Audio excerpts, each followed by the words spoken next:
Le Grand Matin Sud Radio, 7h-10h, Patrick Roger, Laurence Garcia. C'est l'heure des grands débats du matin sur Sud Radio à 9h-10. On continue à décrypter le programme d'Emmanuel Macron avec nos éditorialistes Thierry Guerrier, Philippe Bilger et Frédéric Dabi. J'en profite pour rappeler quand même à nos auditeurs, et vous, que pensez-vous de ce programme pour les présidentielles? À droite, à gauche, c'est la continuité, trop dépensier, à 57% vous votez.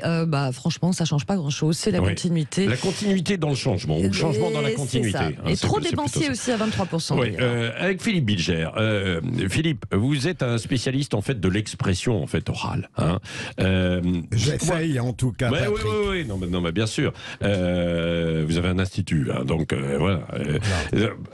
Parlons-en directement. Comment vous l'avez trouvé sur la forme? Là, on va pas juger le fond, mais sur la forme, Emmanuel Macron. Je trouve que Emmanuel Macron n'a jamais été un tribun, mais il est assez doué lorsque il a le champ libre devant lui, et notamment dans les dialogues avec les journalistes, même si hier le dialogue a été relativement résiduel et très déférent. Il n'est pas mauvais dans cet exercice, mais avec le défaut que j'espère ne pas avoir ce matin, mon cher Patrick, c'est qu'il est toujours trop long. Il est toujours trop long, et je l'ai remarqué même dans des cérémonies totalement émouvantes. Parfois, dans un seul discours, il en fait deux.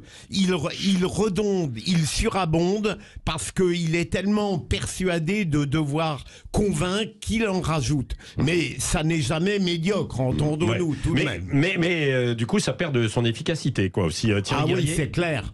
Thierry Guerrier. Moi, je pense que, bonjour Philippe, qu'il a choisi délibérément de faire rasoir, passez-moi l'expression, pour faire candidat d'abord, pour montrer qu'il a bossé, pour passer presque 4 heures à défendre son programme, ce que les autres n'ont pas fait. Je crois que c'est volontaire, c'est délibéré. Il pense que les Français vont choisir en fonction de l'événement. L'événement, c'est la guerre et c'est la pandémie, et qu'en fonction de ça, ils voudront pas changer de capitaine. Donc, ils préfèrent faire rasoir, mais au moins, c'est béton, c'est du Macron. Enfin, c'est du béton, c'est béton. Alors, depuis ce matin, 7h, on a... Est-ce que c'est comme ça que les gens vont choisir? C'est autre chose. Oui, c'est ça. Depuis ce matin, 7h, nous avons eu beaucoup de réactions, que ce soit en fait des enseignants, de l'avocat fiscaliste, du spécialiste en fait de l'emploi, du directeur en fait des établissements des personnes âgées, et tous sont unanimes pour dire que ce ne sont au mieux des mesurettes, sinon des choses qui existent en fait déjà. La continuité. Il n'y a rien de révolutionnaire, absolument. C'est son pari, c'est peut-être pas le bon. Mais alors justement, ça nous amène aussi à l'enquête de Frédéric Dabi, en fait, à l'IFOP. On parlera tout à l'heure d'ailleurs aussi des sondages et puis du rolling. Le rolling, c'est ce sondage en temps réel, mon cher Frédéric Dabi. Les traits d'image comparés d'Emmanuel Macron et de Marine Le Pen, vous avez mené une enquête. Qu'est-ce que ça nous donne alors? Oui, alors c'est une enquête qui avait déjà été menée pour le JDD Sud Radio entre les deux tours en 2017. On voit très bien que 5 ans se sont passés, que d'un côté, Emmanuel Macron, crise ukrainienne oblige, président des crises, capitalise sur les atouts du sortant. Il surclasse Marine Le Pen sur la stature d'un président de la République, qui elle-même chute par rapport à 2017, l'effet du débat entre deux tours. Il la dépasse sur la capacité à défendre les intérêts de la France, à mettre fin à la crise en Ukraine. On voit comment, pour la première fois à l'international, sculpte une campagne présidentielle et amplifie la logique de distinction pour le président sortant. Mais il y a des questions intérieures. On voit que sur le terrorisme, on voit que sur la capacité à améliorer le pouvoir d'achat, qui est le sujet qui structure la campagne, qui est très légèrement éclipsé par la crise ukrainienne, mais que dans nos enquêtes, les Français nous parlent maintenant régulièrement d'inflation, de relégation, parce qu'ils ne peuvent plus bouger, ou moins bouger, certains dans les zones rurales, du fait de la crise des carburants. Sur le pouvoir d'achat, ils sont quasiment à égalité, et Marine Le Pen, Patrick, l'emporte sur une dimension, la connaissance de la vie quotidienne et des préoccupations des Français. Et je fais le lien avec ce qu'a dit Thierry Guerrier. Très nettement, encore plus nettement qu'en 2017. C'est vrai que le soupçon, la critique d'arrogance à l'égard du président s'est beaucoup étiolé avec le Covid, où beaucoup de Français disent il s'est quand même occupé de nous, avec cet effet drapeau, cet effet union nationale sur la crise en Ukraine. Pour autant, il apparaît toujours comme quelqu'un qui ne connaît pas assez le pays. Et quand on voit les critiques hier sur son discours, où c'est vrai, comme le dit Thierry, il a été extrêmement classique. Il a fait plus que des candidats sortants se représentant. François Mitterrand, un simple mode épistolaire, sa belle lettre aux Français sur le style, Nicolas Sarkozy ou Jacques Chirac, des simples engagements. Il a voulu réapparaître parce qu'on le soupçonne de ne pas faire campagne comme un candidat classique. Maintenant, on voit très bien que certes, Marine Le Pen a perdu du terrain sur la stature, elle est en difficulté sur les questions internationales comme tous les candidats, mais sur les questions de politique intérieure, elle est nettement mieux placée qu'en 2017, et on le voit dans nos rapports de force de second tour. Bien sûr, il faut être extrêmement prudent, parce qu'on sait qu'un second tour, avant un premier tour, ne vaut pas grand-chose, mais c'est celle qui résiste le mieux à Emmanuel Macron. Au début du rolling, c'était Valérie Pécresse, on était sur des rapports de force assez serré de 53-47. Maintenant, Emmanuel Macron dépasse 60, 62, 63 systématiquement face à Pécresse, Mélenchon, Zemmour. Face à Marine Le Pen, il l'emporte, mais sans la surclasser. Oui, bon. Je voudrais bien qu'on dise un mot, parce qu'on n'en parle pas beaucoup, mais comme on en profite puisque vous êtes là, Frédéric Dabi, on continuera le débat aussi tout à l'heure, sur les plus petits candidats, qui restent finalement toujours un peu au même niveau, 0,5, 0. Est-ce qu'ils sont entendus? Nathalie Arthaud, elle est quand même entendue ou pas? Alors... c'est quelqu'un qui a un espace politique. Hein. Il y a une candidature lutte ouvrière depuis 1974 avec Arlette Laguiller d'ailleurs, et depuis maintenant 2012, Nathalie Arthaud, elle est dans notre running entre 0,5 et 1%. Ça montre que c'est intéressant, le vote Laguiller, le vote Arthaud, pardon, le vote Poutou, le vote Lassalle, sont des gens dont les Français savent qu'ils ne gagneront pas l'élection, mais les Français ne sont pas tous sur un vote utile. Sur un vote efficace, il y a un vote de conviction, il y a un vote aiguillon, il y a un vote signal, et ce n'est pas ridicule. C'est une forme de code de sympathie, par exemple, pour Philippe Poutou. Comment vous l'expliquez? C'est quelqu'un qui génère une sympathie dans les milieux populaires. Alors c'est vrai qu'il y a le côté intermittent. Il disparaît quasiment pendant 5 ans, même si il a été élu au conseil municipal de Bordeaux aux élections municipales de 2020. C'est vrai que, pareil, Alain Krivine vient de disparaître. C'est aussi un courant. Ça fait partie de l'exception française. 2 candidats trotskistes, il y en avait même 3, je crois, en 2002, avec Besancenot, Laguiller et Daniel Gluckstein. Pierre Boussel-Lambert. Il y a eu Pierre Boussel en 1988. Ça fait partie des, je dirais pas des bizarreries, parce que ça serait assez méprisant, mais des exceptions françaises. Alors, il y a des candidats qui ont peut-être des petits scores, mais qui réussissent quelque chose. Jean Lassalle, dans notre ligne, il fait 2 fois plus que son score réel de 2017. Et Nicolas Dupont-Aignan. Alors Nicolas Dupont-Aignan, c'est très différent, parce que là, il n'est pas sur une dynamique. Il avait fait 3,5 en 2012, 4,8, quasiment 5 en 2017. Là, il a son espace. Il y a une question, Patrick, d'espace. Il est complètement mangé, son espace, par... Marine Le Pen, par Éric Zemmour. Quelles sont les motivations pour voter aujourd'hui Nicolas Dupont-Aignan? Alors, il est sur un créneau, toujours la crise sanitaire, mais qui est moins audible par les Français. Autre candidat, petit candidat qui réussit quelque chose, Fabien Roussel, 4,5, 5 dans notre rolling. C'est tout simplement presque 2,5 fois, 3 fois le score de la dernière candidate communiste, Marie-Georges Buffet, en 2007. Et il y en a, on attendait, après avoir entre guillemets fait le ménage chez lui, c'est-à-dire Yannick Jadot, par rapport à Sandrine Rousseau, qu'il allait éventuellement peut-être décoller, en tout cas se libérer, et finalement alors, qu'est-ce que... Il est entre 5 et 6, 5 et 5,5 dans notre enquête quotidienne. Vous savez, une élection présidentielle, c'est pas une élection européenne, où c'est un vote de marque, c'est un vote d'adhésion partisane. Les Français, notamment les jeunes, font l'équation climat égale Europe Écologie Les Verts. C'est marqué dessus, si je puis dire. Là, la présidentielle, c'est une incarnation. Yannick Jadot n'était pas connu de tous les Français. Là, il fait un travail de notoriété assez forte. Je trouve qu'il a bien fait de, entre guillemets, mettre de côté Sandrine Rousseau, qui la gênait, qui prenait l'espace, qui peut-être lui sabotait, volontairement ou pas, c'est pas à moi de le dire, sa campagne, parce que la présidentielle, c'est d'abord une incarnation. C'est d'abord la rencontre du pays avec un ou une candidate, et c'est vrai que Yannick Jadot a besoin de faire ce travail. N'oublions pas, le candidat écolo qui a fait le meilleur score dans l'histoire de l'élection présidentielle, c'est Noël Mamère, qui avait fait 5,3. Il était en 2002. Il était ultra connu. Il incarnait. Aussi à la télé. Allez, merci. On va pouvoir commenter tout ça justement aussi dans un instant. Puis on reviendra avec Éric Revel aussi un peu sur les oubliés de la conférence de presse hier d'Emmanuel Macron. Je pense notamment au TPE, et puis il y en a d'autres. Et puis n'oubliez pas, vous nous appelez au 0826 300 300 Sud Radio, 8h58. Le Grand Matin Sud Radio, 7h-10h, Patrick Roger, Laurence Garcia. Sud Radio Parlons Vrai, présidentielle 2022. Et 9h06, Revel en campagne avec Éric Revel. Bonjour Éric. Bonjour Laurence, bonjour Patrick. Bonjour Éric. Alors, le programme d'Emmanuel Macron. Alors, pour un second mandat, on l'a compris, la philosophie est plutôt libérale et Macron qui promet, s'il est réélu, d'être plus près et plus à l'écoute des Français. Oui, ça vous a sans doute marqué, j'imagine, tous les deux. Bon, alors le programme, quand même, faut en dire un petit mot avant. Un coût 50 milliards d'euros. Bon, un programme, vous l'avez dit sur Sud ce matin, plutôt dans la continuité, 4 heures de face à face avec la presse. Bon, les verbes les plus utilisés, protéger, émanciper, transmettre. Je reprends les verbes du président candidat Macron hier. Un programme avec des mesures proposées d'ailleurs, qui sont pas vraiment nouvelles, qui ressemblent parfois furieusement, ils ont raison de le souligner chez LR, celle de Valérie Pécresse. Un programme, donc, vous l'avez dit, plutôt, oui, libéral, et bien loin, en tout cas, de la révolution que Macron promettait en 2017 dans un livre, presque resté célèbre, le président de la Startup Nation. Oui, il veut faire amende honorable, il veut faire maintenant société avec les Français. Jupiter promet d'atterrir sur Terre pour son éventuel second mandat. Mais il n'y a pas de proposition disruptive, alors ?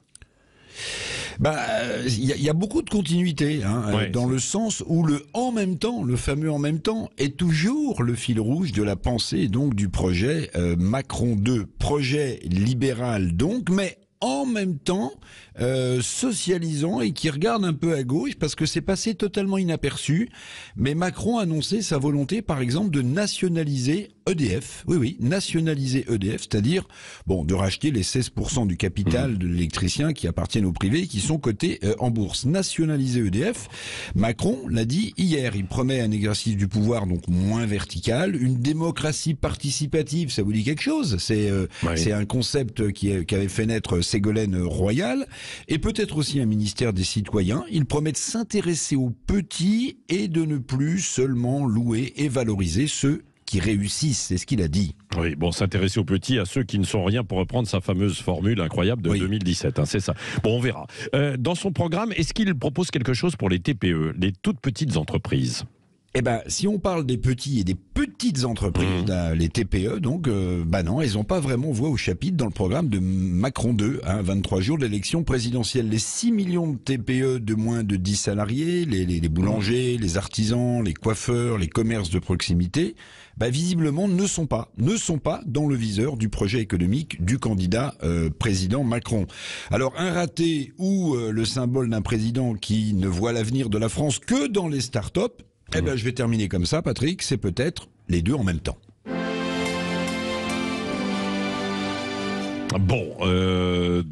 Voilà, je crois qu'on a déjà dit en fait beaucoup de choses. Sur le fond, Philippe Bilger, parce que vous êtes employé tout à l'heure à parler en fait de la forme. Sur le fond, est-ce qu'il y a des choses qui vous ont manqué ou que vous avez notées ou pas ? Juste une chose, Patrick, si vous me permettez une seconde de revenir en arrière sur les petits candidats. Artaud, Poutou, ces gens-là font partie des meubles démocratiques, mais ils ne sont pas écoutés parce que leur discours est inchangé d'une élection à l'autre. Je veux dire, ils sont éminemment prévisibles. Mais pour le président de la République, j'ai trouvé que manquait, mais peut-être ai-je commis une erreur, des séquences fortes sur le régalien et l'immigration. Il ne les a pas réellement traités, comme s'il préférait ne pas aborder, au fond, de mon point de vue, le manque radical de son quinquennat, qui est la faiblesse sur le plan régalien. Pour le reste, j'ai trouvé que, évidemment, le président a été d'autant plus long qu'il ne parvenait pas à convaincre du renouvellement du fond. Quand on est trop long, c'est qu'on a du mal précisément à montrer en quoi le fond qu'on développe est capital. Et c'est peut-être là la grande faiblesse de la candidature d'Emmanuel Macron, mais qui ne garantit pas qu'il ne sera pas réélu, c'est le fait qu'il a beaucoup de mal, me semble-t-il, à démontrer pourquoi il a besoin de revenir durant 5 ans. Ou alors uniquement en disant il faut que j'accomplisse ce que je n'ai pas eu le temps de faire ou que je n'ai pas voulu ou pas pu faire. Donc c'est une faiblesse assez fondamentale et il a égrené un certain nombre de mesures mais il a pu tomber sous le reproche qu'on a fait à d'autres candidats, un défaut de vision. Oui. Mais Thierry Guerrier, tout à l'heure, dans votre édito, vous disiez que c'était quasiment volontaire faire cet exercice un peu comme s'il était professeur en fait au tableau et très techno. Je crois qu'Emmanuel Macron fait un pari. Il parie sur le fait que les Français ne veulent pas changer de capitaine dans la tempête, mais qu'ils veulent, au fond, l'expérience et la compétence. Et donc, sa démonstration en creux hier, c'était, vous voyez, je connais les dossiers, je vais poursuivre, il n'y a pas de grande révolution, je vais choisir quelques aspects, très bien, Philippe a raison, il n'y a rien de révolutionnaire. Et l'idée, c'est, au fond, je suis quelques coudées au-dessus de tous les autres. Donc, le choix par défaut d'un Emmanuel Macron, alors ça peut être très dangereux, comme ça peut aussi marcher, compte tenu de ce qui se passe, de la gravité de l'événement. C'est ça, je crois. Maintenant qu'il a mis les choses sur la table, est-ce que ses adversaires peuvent l'attaquer plus facilement, entre guillemets ? Il y a 3 semaines. C'est assez bien. Non, mais alors, je vais vous dire, c'est assez bien vu parce qu'il avait dit qu'il était le maître des horloges en se déclarant très tard candidat, en annonçant finalement, on est quoi, à 23 jours maintenant de l'élection présidentielle du premier tour, son programme. En fait, qu'est-ce qu'il fait ? Il met sur la table ses propositions et il va forcer, ce qui a déjà commencé, tous les autres candidats à se prononcer sur les mesures que lui impose dans le débat. Donc c'est ça qui est assez fort dans cette séquence, c'est qu'en fait maintenant les autres ont exposé leur thème. Vous vous souvenez d'Éric Zemmour qui a surfé sur la question de l'immigration. Il avait imposé ses thèmes. Aujourd'hui, en fin de campagne, c'est le président candidat sortant qui, grâce à ce programme un peu long, c'est vrai, Philippe a raison. Il va imposer ses thèmes. Il impose ses thèmes, il les met sur la table et il va obliger tous les candidats, qui sont pas très loin derrière lui, à se positionner par rapport au thème que lui met sur la table aujourd'hui. Ça s'appelle de la stratégie politique ou politicienne, comme vous voudrez. Sauf que, pardonnez-moi quand même un peu, Éric, mais sur différents thèmes là, ils avaient déjà été exposés et mis sur la table. Que ce soit autour des retraites. Oui, mais sauf que maintenant le candidat Macron, comme dit Éric, mais en revanche, fait l'alpha et l'oméga du débat. Ils peuvent l'attaquer sur les questions en fait liées à l'insécurité, à l'immigration, où là en revanche, mais justement, tout le jeu de passe-passe consiste à imposer des thèmes qui sont plutôt des thèmes de société et économiques. Mais Philippe a raison, les thèmes régaliens sur l'incarnation, les thèmes de l'immigration qui ont hanté ce début de campagne, ils sont totalement absents. Et comme il arrive et qu'il est le favori, le président candidat, c'est lui qui va imposer ces thèmes. Et même si les Français veulent entendre des positions sur l'immigration, sur le régalien, eh bien en réalité il les balaye d'un revers de main en les mettant pas sur la table. Les autres candidats vont avoir du mal à se positionner sur des thèmes qui n'existent pas, qui ne sont pas dans le programme du président candidat. Il y a beaucoup de réactions et d'appels. Standard de Sud Radio, et c'est Pierre qui nous appelle de Montège. Bonjour Pierre. Bonjour Pierre. Oui, bonjour. Oui. Alors moi c'était pour parler de la retraite à 65 ans. Oui, allez-y. Vous savez, quand vous avez travaillé dans le bâtiment ou dans tous ces métiers difficiles, plombier, mécanicien, et qu'il faille partir à 65 ans, je pense que c'est très difficile, vous voyez.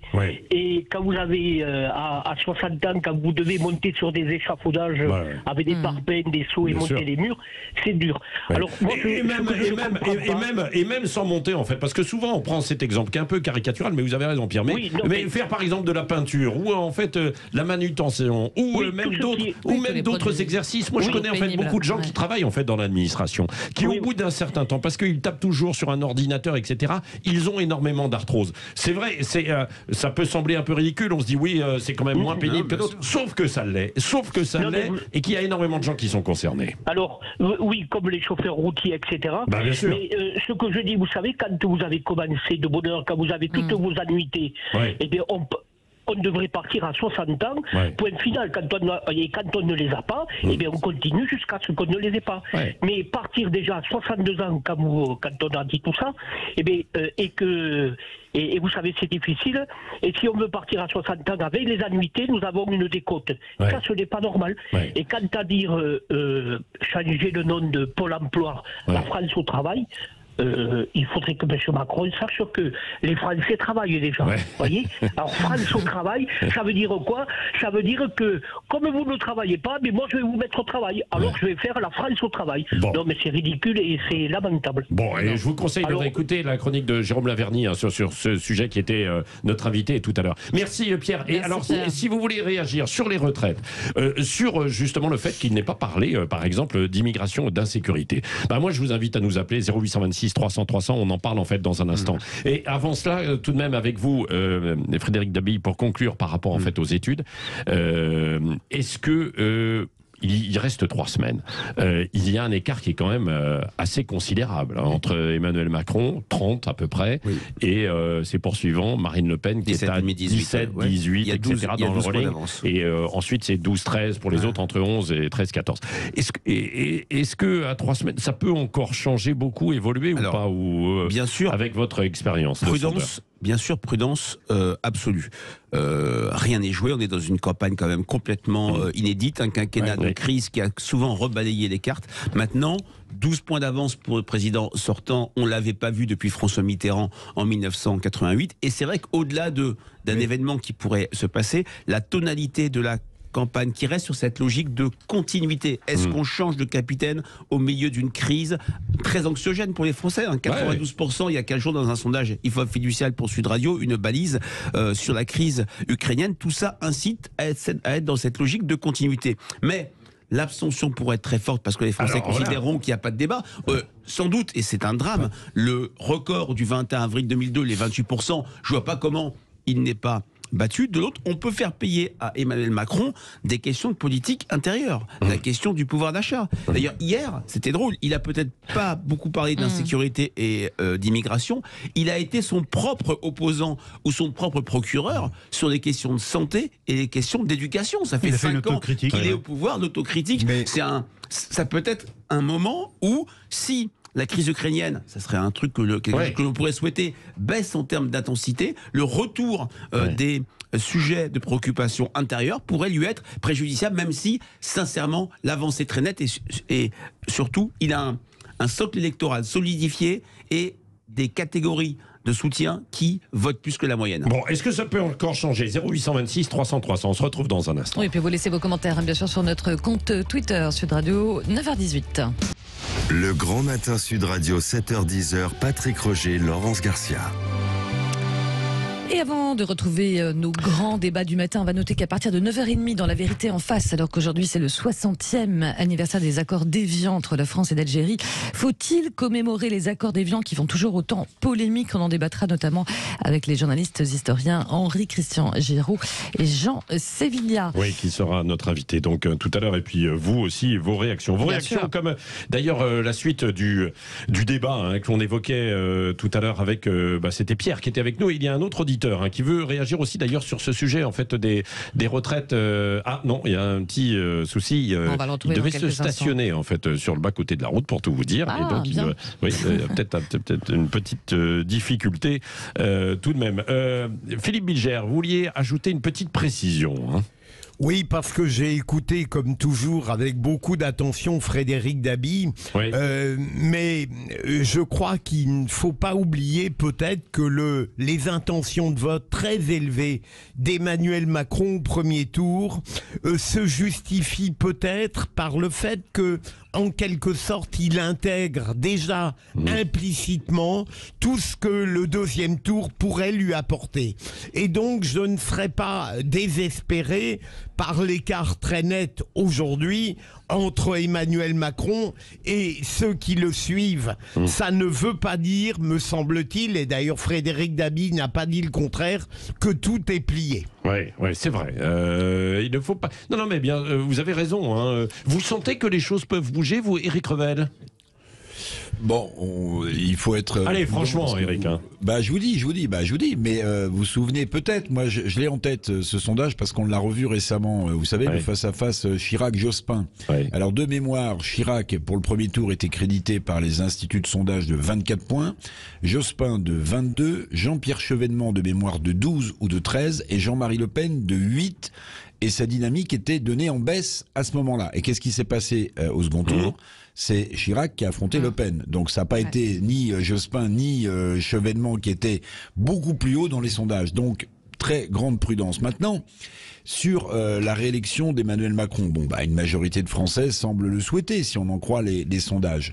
Mais la vraie nouveauté, pour moi, c'est dans le fait qu'il y ait deux candidats de droite nationale, Marine Le Pen et Zemmour, qui soient sur la ligne de départ. Ça constitue pour l'un ou pour l'autre un réservoir de voix que dans aucune autre élection présidentielle jusqu'à présent, la candidate, que ce soit le père ou la fille, n'avait.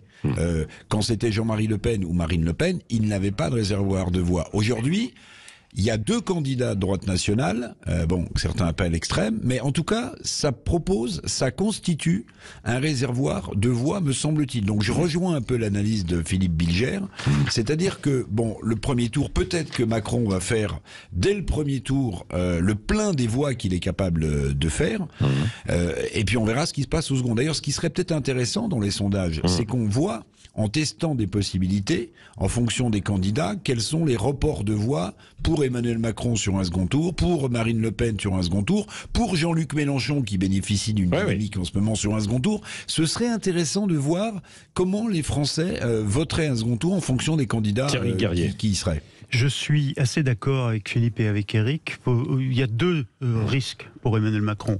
Au premier tour, que l'on continue à dire que c'est fait et qu'il aura un très gros score et que ça démobilise une partie de ses électeurs. Et au second tour, alors que Marine Le Pen n'incarne plus le repoussoir qu'elle a été jusque-là, c'est différent aujourd'hui, elle a réussi à lisser son image et au fond Éric Zemmour à cet égard lui a rendu service, qu'il y ait une coalition des anti-Macron, même de gauche, même d'extrême gauche, qui aillent voter volontairement sur Marine Le Pen pour provoquer une situation, en tout cas pour la faire élire, plutôt le faire battre lui. Oui, 0826 300 300. Oui, on nous appelle à Sud Radio et c'est Thierry qui nous appelle de Bagne. Bonjour Thierry. Bonjour Thierry. Bonjour, je vous remercie de prendre ma communication. Je voulais juste préciser quelque chose que je trouve assez démagogique dans le discours de M. Macron et profondément injuste, à savoir qu'il va parler de rallonger l'âge de la retraite jusqu'à 64 ou 65 ans, sans parler des régimes spéciaux où certaines catégories de Français continueront à partir à 55. Ça crée toujours cette même dissociation entre les dates de départ de certains et un fossé qui se creuse, parce que ne pas parler de ça, c'est carrément évicter le problème des régimes spéciaux, et c'est pas normal. Mais je pense que Thierry Guerrier voulait ajouter quelque chose. C'est un Thierry qui va contredire le Thierry. Thierry, non, juste une précision. Emmanuel Macron, on a parlé hier des régimes spéciaux, il a rappelé qu'il avait modifié celui de la SNCF, c'est fini. Quand on entre aujourd'hui avec le statut à la SNCF de cheminot, on ne bénéficie plus de ce régime spécial, et il a l'intention de les modifier pour que justement qu'on sorte de situations qui sont l'héritage de situations sociales qui datent d'il y a 50 ans. Alors Thierry, je suis d'accord avec vous, c'est-à-dire qu'à un moment donné, il va falloir être sérieux, soit effectivement il recule. Non mais il le fait aussi en fait pour les gens qui sont en fonction en fait aujourd'hui, puisqu'il va le faire en fait pour les gens qui ont aujourd'hui plus de 55 ans aussi, qui ne pourront pas partir à la retraite en fait à 62 ans. Donc il faut qu'il fasse pour tout le monde. À un moment donné, il faut être clair, il faut pas jouer avec les mots, et il joue en fait avec les mots sur les régimes spéciaux. Donc soit il va jusqu'au bout, soit il n'y va pas.